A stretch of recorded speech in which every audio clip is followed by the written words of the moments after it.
I know it hurt, but I also know why it hurt. I know why God made it so painful when He removed those toxic people out of your life, when He removed that narcissist out of your life, the people that were feeding off of your energy, draining you. You can never find peace.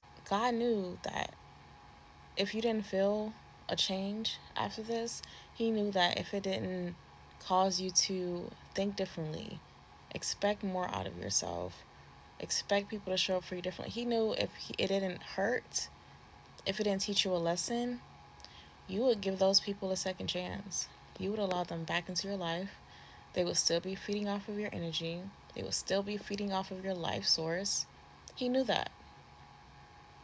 It had to go the way it went. It had to hurt. You had to feel some sort of pain from that because that was the only way you were going to learn. That was the only way you were going to sever those connections, sever those ties that still allows for energy to be transferred. God wasn't having that. He wasn't going to allow that to happen because that's what people like to do. People who aren't good for you, whether they're doing it knowingly or unknowingly,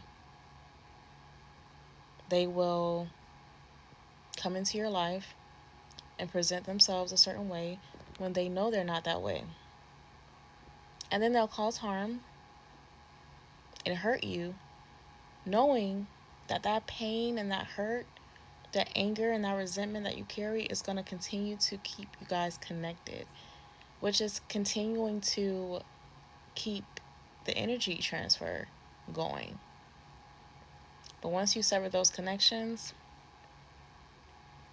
once you learn and move on, once you cut those ties, it's a wrap. They know that, and God knows that. So, yeah, it had to hurt. It had to hurt.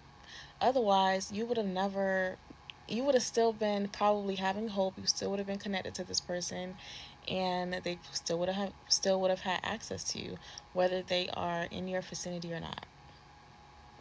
Some things just have to go the way they go. It's all right. You're gonna be good. I know in that moment it feels like, dang, like why this had to happen to me? Why did it have to go this way? God, you didn't have to do me like that. But there's a reason for everything, and there's a reason why things go the way they go. I promise you. You can't see it now, but one day you'll see it. And when you do, it's gonna hit.